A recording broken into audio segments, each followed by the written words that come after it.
오늘 마지막 발표 우리 강철환 대표님 여러분 뭐 잘 아시죠? 네. 오늘 사실 오후 내내 여기 앉아 계시기가 상당히 바쁘신 분인데 일단 시작하기 전에 박수 먼저 한번 쳐주세요. 네, 워낙 중요하신 분이기 때문에 제가 뭐 소개를 안 드려도 잘 알겠지만 지금 오신 지가 몇 년 되셨죠? 꽤 됐습니다. 네. 제것에서 잘 사수가 생각이 안 나요. 저도 제가 이제 가정대학교 교수한테 한 두 번 모셔서 쭉 말씀드렸는데 학생들이 제가 한 학기 내내 떴던 것보다 한 2시간 얘기하시니까 확 떨어지더라고요. 이게 진짜 힘입니다, 힘. 네, 오늘도 좋은 말씀을 해주실 거라 믿고 이 중요한 영역에 북한 조독 정치범 수용소 이 어린 나이에 할아버지께서 정신이 발언하셨다고 새벽에 원인도 모르고 끌려가서 9년, 10년 생활하셨다고 들었습니다. 그 말씀 듣겠습니다. 네, 박수로 전해드리겠습니다. 예, 저는 우리 안찬일 박사님께서 북한의 국변 사태에 관련된 이 말씀을 듣고 시적으로 말씀을 해주셨고 저는 약간 좀 보충한 차원에서 약간 좀 세부적으로 말씀을 드리고자 합니다.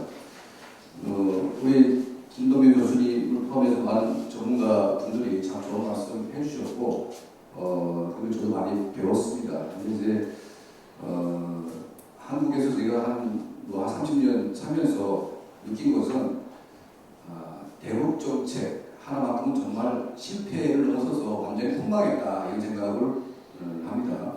그래서 이제 대북 정책을 시행함에 있어서 그 대북 정책의 목표가 뭐냐? 김정은이가 아니죠. 북한 주민입니다. 그 북한 주민이 뭘 원하냐? 그 뭘 원하는가에 대해서 관심이 없어요. 그러면서 김정은 정권 시절에서 한국의 북한 주민들이 원하는 것은 김정은 정권 멸망입니다.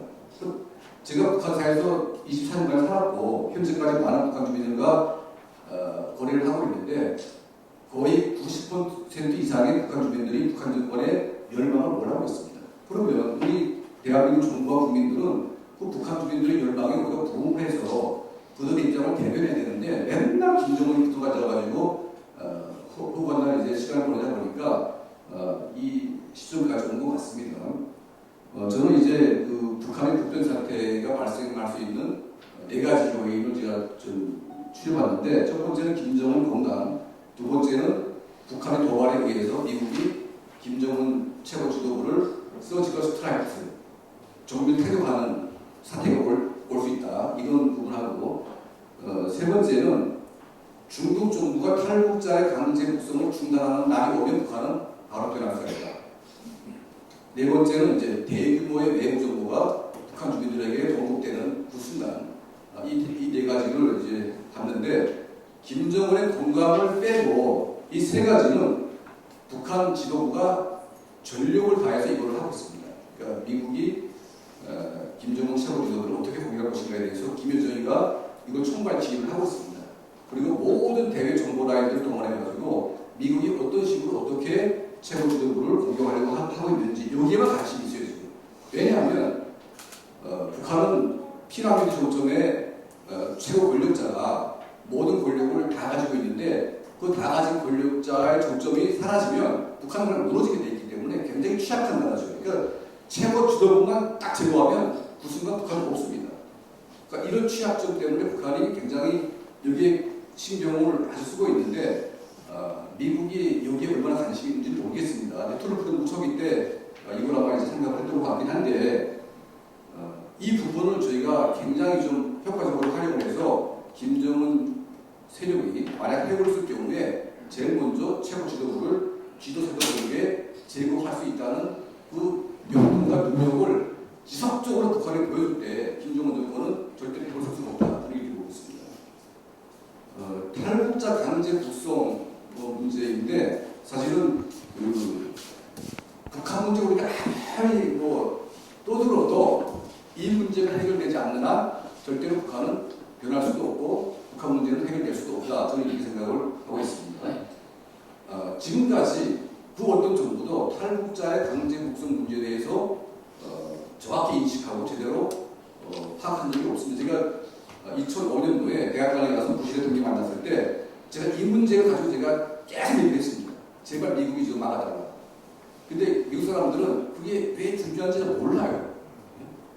그럼 북한 정권 초기부터 현재까지 탈북자를 도망가지 못하게 하기 위해서 계속 국경을 막다 하다가 지금 김정은 정부 들어와가지고 국경을 완전히 수용소 수준으로 막았습니다. 아예 넘어갈 수가 없어요. 왜 그렇습니까? 넘어가는 게 일상화되면 북한은 바로 무너지게 되어 있습니다. 그럼 북한에 왜 대모가 없고 북한에 왜 민주화운동이 일어나지 않냐? 그건 단순합니다. 일어나는 순간 다 죽이고 일어나는 순간 다 그냥 없어집니다. 심지어 장성택, 2013년도 장성택 세력이 뭔가 변화를 시도하다가 5천 명이 죽을 때까지 단 한 명도 북한에 빠져나가지 못했습니다. 자, 그런 체제 하에서 어떻게 변화가 일어납니까? 만약 중국 정부가 탈북자의 강제 북송을 막는다, 안 한다 하게 되면 민주화 운동이 가능해집니다.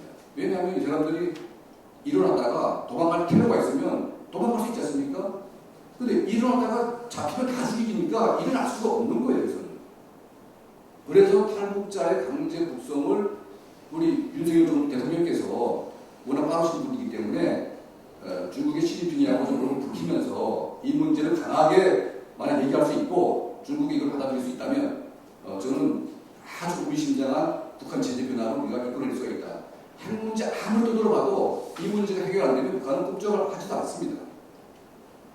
그리고 이제 북한의 정보 확산, 김대중 대통령이 햇볕 정책을 하면서 저는 이제 햇볕 사기라고 보는데 그 햇볕의 목표가 북한 주민이 아닌 북한 정권이었기 때문에 북한 김정은만 따뜻하게 햇볕 쏘여주고 북한 인민들은 거의 시베리아 내곡기로 갖다 몰아 넣은 거지요. 김대중, 김정일 그 합의 중에 가장 중요한 핵심은 돈 5억 달러도 아니고 모든 대한민국 국군의 심리전을 중단시킨 겁니다. 그래서 삐라 중단시키고 노무현 정권 때 휴전선 정강판을 뜯어냈습니다. 여러분, 휴전선에 배치된 인민군 민경대대, 그게 이제 한 그 사개 군단의 전면에 배치된 이 민경대대 거의 한 100만 되는 이 군단은 제대되면 북한 당정군 여인의 핵심으로 가는 애들입니다.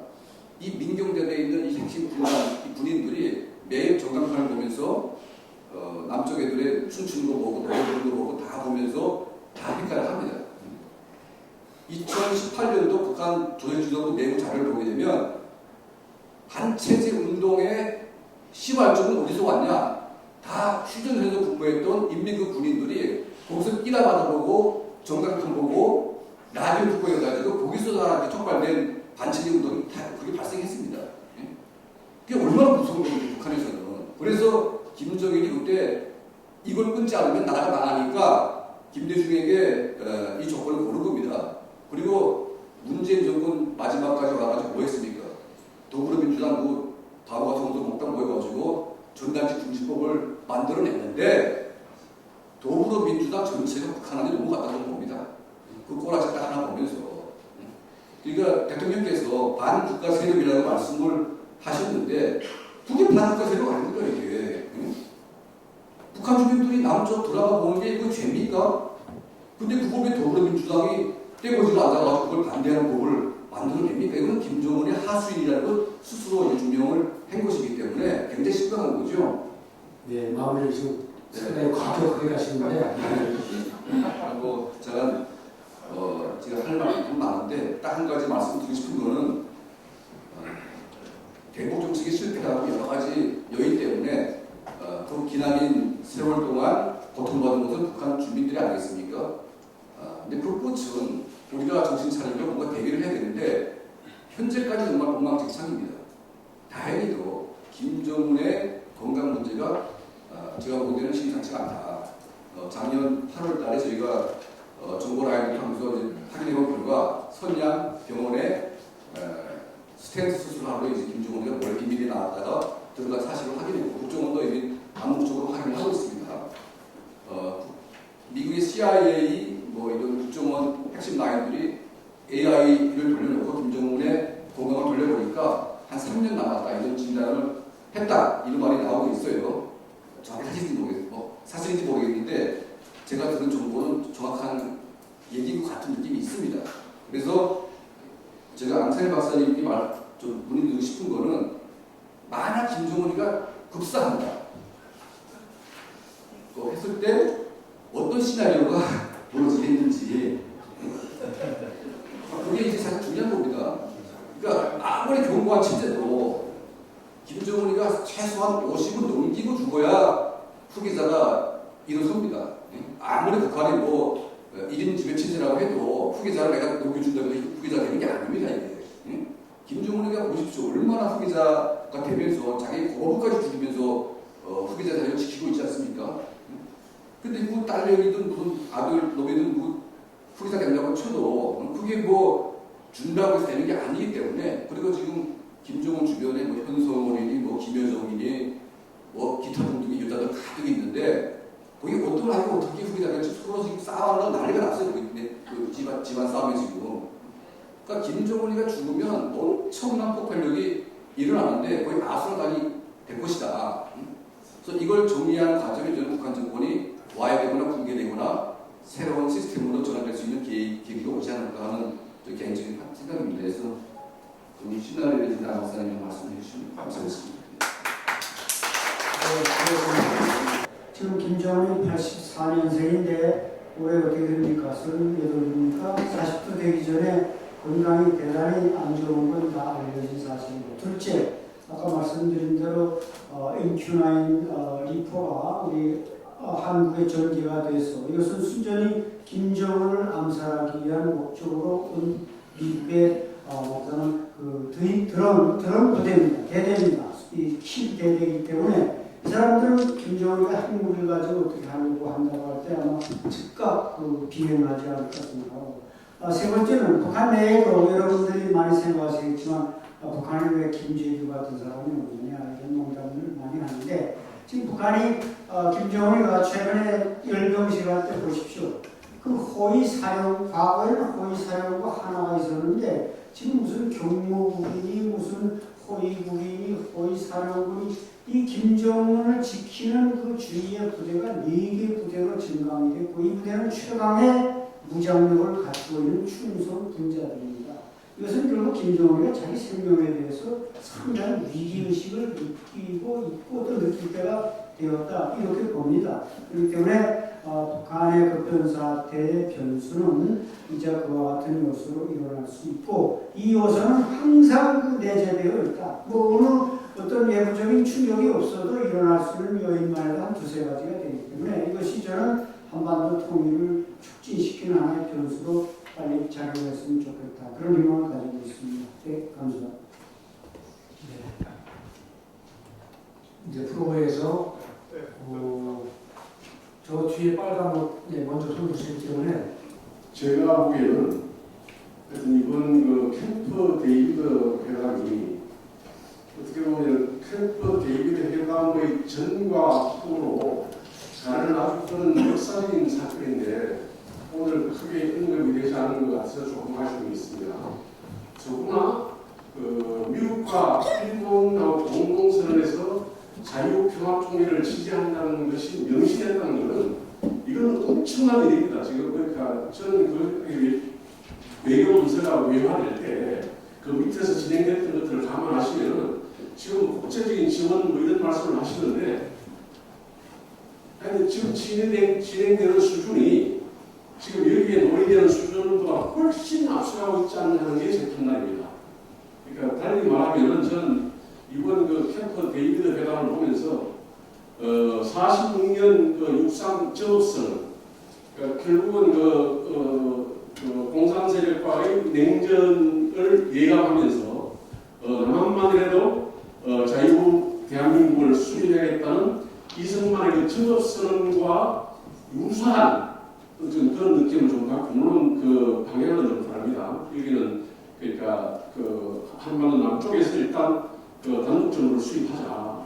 공산 사회주의 세력을 막기 위해서 이거라도 해야 된다 하는 그 충격, 그것을 제대로 본 사람들이 얼마나 됐습니까? 지금 윤 정부가 캠프 데이비드 그 회담을 통해서 그 하고자 하는 바들을 보시면은 저는 그 보따리에 대한 이해가 지금 얼마나 하고 있는지 궁금해요.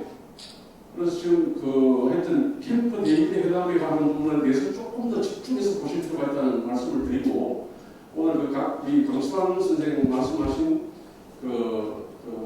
소위 중국에 있는 탈북자 강제 북송 문제는 저는 하여튼 의무로 양으로 범정부적인 차원에서 접근해서 반드시 이루어내야 된다고 그렇게 봅니다. 그리고 마지막 한 가지 말씀드리는 것은 말씀하신 대로 지금 반국가 세력이라고 표현된 이건 그러니까 국가 원수가 반국가 세력 이렇게 워딩한다는 게 이게 예산이 아니잖아요. 사실은 저쪽 애들 지금 엄청 긴장해 있어요. 근데 이게 지금 결국은 저는 이게 단기적으로 보면 내년 8월 15일까지 같은 1년의 기간이 정말 중요한 크리티컬한 시기로 보여지는데 그 중에 이제 중간에 총선이라는 게 있고요. 그러니까 소위 이게 반국가 세력이라는 부분을 여하이 국민들 여론 속에 녹여내서 윤 정부가 힘있게 나갈 수 있도록 지원을 할 수 있는 게 저는 관건이라고 봅니다. 이상입니다. 육사 34기 박희학 박사하고 친구인 한진구라고 합니다. 38기 이석광 내령, 또 38기 최하식 장군하고는 매일 탑하고 있습니다. 37기 신원식 장군하고도 매일 탑하고 있는 한진구입니다. 우선 김동명 박사님, 아까 짧게 드립니다. 개인적으로 나중에 많이 말씀드리겠습니다. 아주 훌륭한 강의 감사드리고요. 일본 스톡홀름이나 등등에서는 북한의 핵무기가 20에서 30기다. 또 한국의 학자들은 한 50기 정도였는데 아까 말씀하신 80에 90기다 이 정도가 뭔지 알려주시고요. 김현수 박사님한테 질문드린 거 보면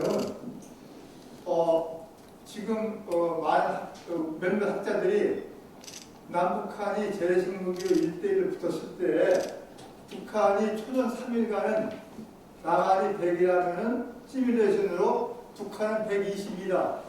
박희락 박사도 주장하고 있어요. 그럼 우리가 초전 3일을 어떻게 버티냐 이게 제일 중요한 건데 그 시뮬레이션 어떻게 나오느냐 얘기해 주시고요. 그 다음에 안창희 박사님들은 지금 제가 북한 학교에 가면 항상 주장하는 게 있어요. 제일 중요한 뭐냐? 평양의 맨하튼 50만 엘리트들, 요 사람들과 50만과 김정은을 분리하는 연구를 북한 학교에 전혀 안 하고 있어요. 제가 맨날 혼내주고 있어요. 요것이 제일 중요한데 저랑 7년간 친했던 안치환 박사님은 어떻게 보고 계시는지 분리자고 요거를 하고, 마지막으로 김칠주 박사님 그대로 두 명입니다만 또 제 수원 최고명은 수성고등학교 친구가 있습니다. 그 친구가 그러는데 김칠주 박사님이 수성고등학교의 자랑스러운 명문 동문이다 얘기 들었어요. 여러분 박수 한번 주시기 바랍니다. 박수 한번 주세요. 박수 주셨고, 오늘도 저도 이 학회에 한 1000번 다녔는데 오늘 역대급으로 너무 감사드려요. 김칠주 박사님한테 고개 숙여 감사드리고, 질문은 뭐냐면 나중에 개인적으로 말씀드리겠습니다만, 지금 쇼이구 국방에 와서 북한이 여러 무기 보여주고 탄약은 얼마든지 줄 테니까 탄약은 얼마든지 줄 테니까 두 가지만 달라 이게요. 뭐냐? 첫 번째는 ICBM 재진입 기술, 두 번째는 핵 추진, 핵 원자로 관련된 핵심 기술. 요 두 가지를 얘기했다고 저는 보고, 또 일부는 학자들은 그런 얘기를 합니다. 어떻게 보시는지 이따 추가 질문 있으면 하겠습니다. 한준구입니다. 네, 감사드립니다. 네. 더 타임즈 기자이고 여기 앞에 갖고 계시는 국민희망전을 편집에도 반영하고 있습니다. 역대 DJ 정부하고 문재인이 있을 때 대한민국은 북한을 흡수 안 한다고 했는데, 이제 정권도 바뀌고 했으니까 여기 대한민국이 아주 통일 정부들 다 모였으니까 제가 볼 때 대한민국 북한을 흡수해야 되는 거 아닐까요? 예, 그래서 나는 저 대한민국 북한을 흡수해야 된다고 생각합니다. 접수 또는 흡수. 예? 왜냐하면은 저기 북한은 그 뭐 정권도 아니고 자세진정도 없고 보니까 뭐 저도 통일을 가지고 연구해봤지만은 뭐 농업하고 북한의 경험이 있지만 그건 아무래도 북한은 주비 남친 대한민국을 쳐들어서 대한 뺏어먹기도 그거 아닙니까? 그런데 우리도 뭐 그 대응해서 그러니까 그쪽에는 정권도 아니니까 결국 불안당들이니까 우리가 그 싸워서 뭐 이겨서 우리가 북한을 접수해야 되지 않나. 그렇게 지금 현재 공격을 당하고 있는데 우리도 공격을 했어. 뭐 결국은 대한민국이 북한을 접수해야 되잖아. 저는 그 생각합니다. 네. 어려울 것도 없다고 생각하는데 우리 정부한테 답변 좀 바라겠습니다. 박수 한번 쳐주시죠. 우리가 세미나가 성공적으로 가고 있다라는 생각을 합니다. 자신감이 생겨서 북한 특성으로는 아무것도 아닌 것 같다. 뭐 이제 이신 것 같습니다. 먼저 이 80개의 근거는 우리 대한민국 그 카이다하고 또 이 근거를 이용한 위키피디아 통계입니다. 그러나 미국의 DIA, Defense Intelligence Agency, 여기에는 대략 한 60개 정도 보고 있어요. 그런데 몇 개 이건 중요하지 않아요. 왜냐하면 매년 북한은 6 내지 7개의 핵무기를 생산할 수 있는 그러한 어떤 그 핵물질 그런 걸 생산 가능합니다. 그러니까 잘 아시다시피 북한 내에는 2,600만 톤의 천연우라는 게 있어요. 그래서 우리가 지금 핵무기를 만들 때 플루토늄탄을 만들고 아니면 하이리 인리치 유레늄을 공원축 우라늄탄을 만들고 이 두 가지인데 앞으로 북한이 이 플루토늄탄은 여태 추출하는 한계가 있습니다. 5메가와트 원자로서 하기 때문에 이거는 사실 스팸 퓨얼 사용 해결료를 어떻게 리프로세싱 하느냐가 도료해야 되기 때문에 자 이거는 여러 가지 이제 물질의 그 제한이 있어요.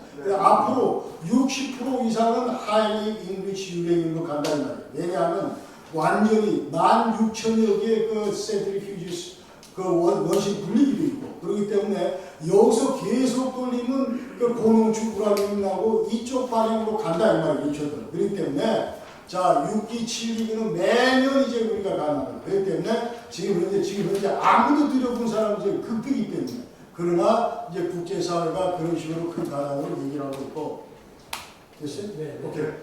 네, 박수 한번 주시죠. 네. 초전 3일 강사. 네, 한 100만 하셨죠? 좋은 말씀을 해주셨는데요. 사실 오늘 우리가 통일 어젠다 각변 사태 집중하다 보니 북한이 구축한 군사력의 능력에 대한 부분에 대해서 제가 동의하지 못했죠, 사실은 그 부분이 굉장히 중요한 주제입니다. 그 부분에 대한 우리 군의 좀 확실한 능력이 구축이 됐을 때 정부가 보다 더 안정적이고 의지적인 차원에서 통일 정책을 추진할 수가 있는 것이죠. 그 부분에 대한 불안감이 있다든지 과잉 의존적인 그런 우리의 안보적인 그 정책이 추진될 경우에는 우리의 통일 능력이 상당 부분 제어될 수가 있어요, 사실은. 그러니까 이 통일 대전략이라는 것은 굉장히 고난도의 아트입니다. 굉장히 복잡하고 아까 원하는 오케스트라를 조율하는 것처럼 여러 가지 정책을 조율해야 돼요. 그러니까 통일부의 어떤 업무력을 훨씬 뛰어넘는 국가 대전략이에요. 그래서 제가 국가전략위원회라는 것을 만들어야 된다. 이런 말씀을 자꾸 드리는 겁니다. 모든 것과 관련되어 있어요. 그 말씀하셨던 시뮬레이션의 경우는 제가 과문에서 듣지는 못했고, 다만 북한이 구축한 장사정부 능력이라고 하는 것은 우리 초대형 600mm 방사포는 전 지역을 커버할 수가 있어요. 전 수력탄들을 탑재해서.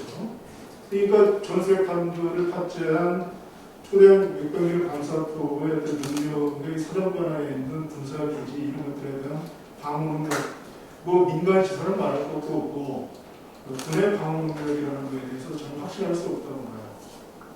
그래서 우리가 군사적 차원에서 준비해야 될 부분이, 그래서 제가 아까 말씀을 안 드렸습니다만 사활적이라는 표현을 넣었어요. 우리가 사활적으로 준비해야 된다. 죽느냐 사느냐 차원에서 군사적인 북한에 대한 대응 능력을 구축해야 된다는 거예요. 그 기초 위에서 우리가 자신있게 통일 정책이든 기타 능력이든 이것을 구비할 수가 있는 거예요. 구축해 나갈 수가 있는 거예요. 거기서 무너져 버리면 아무것도 못해요. 정말로. 이거 군에 계신 분들 확실하게 알아야 돼요. 그 다음에 아까 우리 김경자 선생님 플레이에서 우리가 바이든 디모크래틱 파티와 우리가 좀 유대감을 갖고 있지 않나 이런 우려감을 표현하셨어요.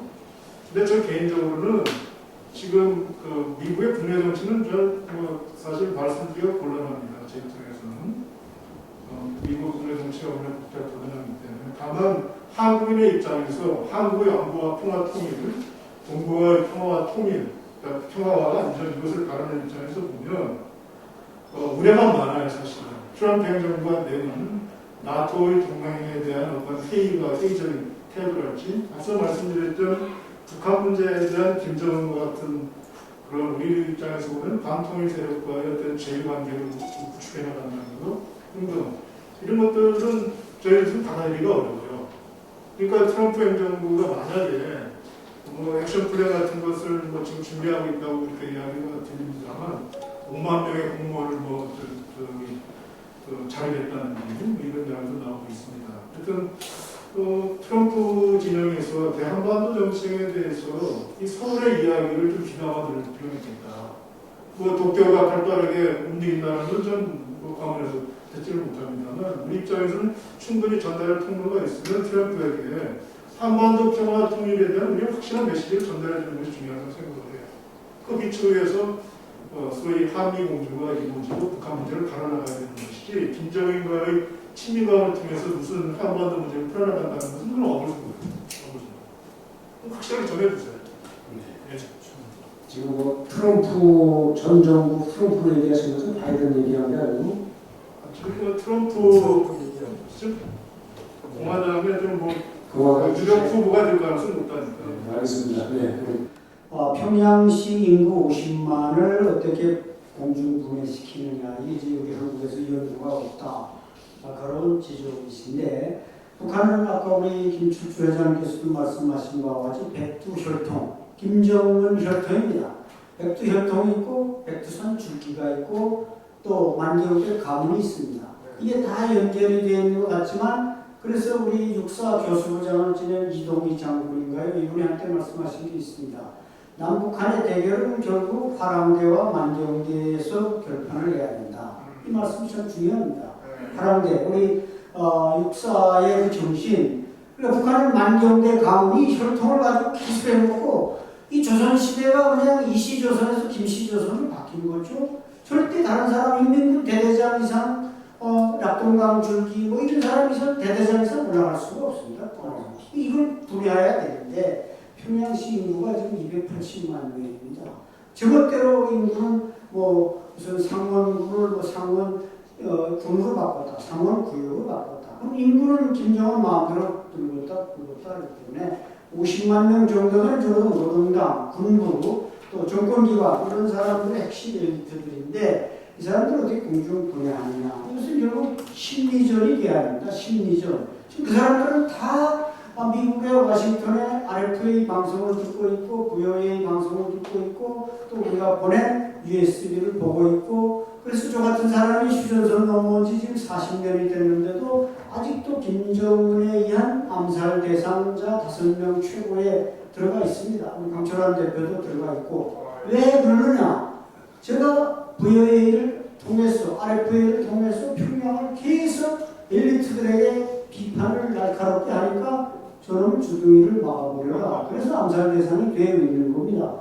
이런 것을 볼 때 우리가 50만을 어떻게 공중분해시키느냐 이것은 아주 우리가 스타디해야 되고 또 대책을 세워야 될 아젠다라고 생각합니다. 네, 감사합니다.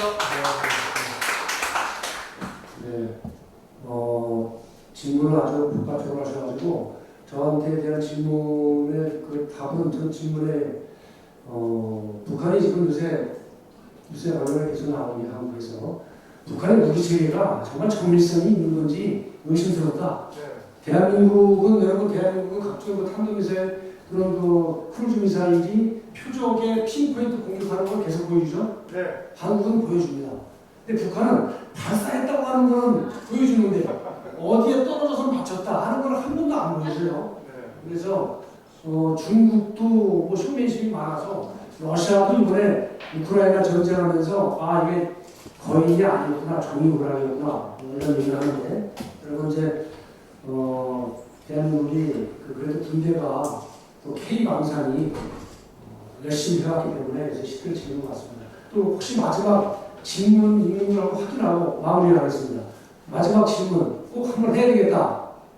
네 우리 여러분 오늘 책자 나와준 김민경 국민신망 전월의 김민경 발행인 대표. 올려주셔가지고 제가 모르겠는데요. 저는 이제 이 부분에 대해서 잘 모르지만 들으면서 좀 고민했던 부분이 일단은 우리가 북한이 계속 미사일을 쏘기도 하고 핵무기를 계속 개발하기도 하지만 또 일각에서는 얘네들이 그거를 개발을 해도 일정 수준에 못 미치지 않느냐 이렇게 이제 판단도 전문가들이 많이 하시고 하시잖아요. 근데 이제 그럼에도 제가 궁금한 거는 북한이 이제 어쨌든 핵무기라는 거를 계속 생산하고 개발을 하고 있는데 핵무기를 만약에 사용할 목적으로 만약에 남친 시에 사용할 목적으로 개발을 하고 있다고 하면 이제 히로시마 원자폭탄도 그렇고 어쨌든 핵이 떨어진 곳에는 방사능으로 다 오염이 되니까 우리가 쓸 수 없는 땅이 되잖아요. 근데 북한이 우리나라를 남침해서 자기네 영토로 침략을 하고 싶다고 하는데 쓰려고 한다기에는 만약에 쓰게 되면 자기네들도 우리나라 땅 쓰지 못하는데 어째서 계속 핵무기를 개발을 이렇게 적극적으로 할까? 만약에 단순 협박용으로 우리가 핵무기를 개발하고 있으니까 너는 우리 말을 들어라 이런 용도로만 한다고 하기에는 또 너무 적극적으로 개발을 하고 있는 것 같다고도 느끼고 해서 혹시 북한이 계속 핵을 개발하고 이렇게 고도화시키고 하는 게 나중에는 중국이나 러시아 쪽에서 북한을 이용해서 다른 전쟁에 이용을 하려고 이렇게 유도하고 하는 부분도 있지 않을까라는 생각이 문득 들더라고요. 오늘 강의를 들으면서. 그래서 만약에 북한의 핵이 단순히 남침 목적이 아니라 다른 국제 전쟁에 있어서 사용될 우려가 있다고 보시는지가 궁금하고 만약에 그렇게 된다면 위험성 같은 거 궁금합니다. 그리고 북한의 지금 핵 무기가 만약에 떨어진다고 했으면 그 범위가 어느 정도로 터지는지 예상하시는지가 좀 궁금합니다. 북한에 보시는지. 지금 90년대부터 이미 북한 정권은 지금 이제 스스로 생존할 수 있는 능력이 없기 때문에 특히 재래무기 분야에서 남한하고 경쟁이 안 돼. 그러니까 그때부터 본격적으로 이제 이 핵무기 개발을 서둘렀고 이따 2006년도에 그 핵실험 해가지고 전부 이제 핵무기를 소나기 쥐고 있는데 제가 볼 때는 이거 더 이상 이제 우리 겁주지 말라, 우리 체제 위협하지 말라 그런 어떤 이 디터런스 억제 역할이 이제 크다고 생각하고 실제로 이게 쓸 가능성은 거의 지금 제가 볼 때는 없다. 그러나 만약 하나 이제 마지막 모든 몰릴대로 몰려가지고 다른 수단이 없을 경우는 뭐 하겠죠. 그러나 그 순간부터 북한은 이 지구상에서 날아갑니다. 왜냐하면 이제 미국이나 이런 핵보유국들이 버티고 있기 때문에. 자, 우크라이나 전쟁이 작년 2월 달에 났는데 나자마자 푸틴이 뭐라고 그러냐면 우리 그 핵부대 전부 스탠바이 시켜놓고 여차하면 언제든지 우리가 핵무기 때리겠다 계속 우크라이나 공연 지금까지 저렇게 지금 재래무기에서 싸우면서 지금 밀리고 있는데도 저렇게 하고 있는데도 전혀 그 손을 못 쓰고 있다. 최근에는 이 젤렌스키가 뭐라고 그러냐면 여태까지가 우리 땅에서 우리가 두드려 맞았는데 이제 앞으로 우리는 너희 땅 때리겠다. 이거는 대단한 지금 반전인데 그 근거는 뭐냐 하면은 자, 미국과의 긴밀한 튜닝 이후에 절대로 러시아가 우리의 상대로 핵무기를 못 쓴다. 이런 확신이 있기 때문에 한다 그 말이에요. 그러니까 핵무기라는 거 쉽게 여태까지 45년도에 8월 6일날 썼지만 그 이유는 없잖아요 지금 현재. 그렇기 때문에 쓰기가 그렇게 쉽지 않을 거라는 생각. 네. 시간이 박수 한번 쳐주시죠. 마무리 좀 하겠습니다. 여러분 이제 18시가 되어가는데 오늘 세미나가 상당히 성공적으로 되지 않느냐, 창의적인 질문도 나오고 순간적인 질문도 나오고 저는 이제 이런 생각을 합니다. 모든 여러분 뭐 다 아시겠지만 다 거절하고 결론은 리더십이라고 생각합니다. 리더십. 지금까지 많은 정부가 대북 정책을 하면서 좌우변적으로 갔다가 오른쪽으로 갔다가 흔들렸습니다. 그러면서 우리 프라우스위치가 뭐 유명한 얘기를 했는데 교수님의 설명서를 얘기했죠. 정부, 국민, 군대 이 삼위일체가 될 때 전쟁이 이길 수 있다. 이런 아주 중요한 얘기를 했는데 정부에서는 정말 명확한 그 비전을 갖고 국민들에게 공감대를 형성시키고 우리의 정부는 통일 노래를 좀 가르치게 하고 통일 비전에 대해서 통일이 되면 지금보다 뭐가 좋아진다. 맨날 경제적으로 우리의 뭐 한 8%로 이 정도밖에 안 되는 북한하고 통합되면 우리가 어떻게 끌어나갈 것인가 이런 경제적인 문제뿐만 아니고 저는 대한민국이 세계 6기 군사강국 10대 어떤 수출되고 이렇게 돼도 주변 강국에 휘둘리고 있지 않습니까? 그 휘둘리고 있는 것은 남북 분단이기 때문에 휘둘리고 있다. 남북이 통일돼야 주변 강국에 대해서도 주도권을 잡을 수 있는 인구 한 7천만, 8천만 이런 강대국이 되지 않겠는가 이런 생각하면서 말씀 드릴 것들은 많겠지만 우리 대한민국 리더십이 용기 있는 지도자가 김춘추가 삼국 통일을 하기 위해서 목숨을 걸고 고구려도 가고 당나라도 가고 결국은 통일을 했듯이 결기를 가진 리더가 나타나서 우리 대한민국을 끌고 가지 않냐. 여러분도 잘 아시듯이 콜 주상, 독일의 콜 주상하고 프랑스의 미테랑 대통령이 약 80번을 만났답니다. 80번을 만나면은 술 먹을 때는 미테랑이 알았어. 통일해야지. 이러다가 미테랑이가 마이크 앞에 쓰면 통일은 아직 멀었습니다. 대처 아주 결단적으로 반대했죠.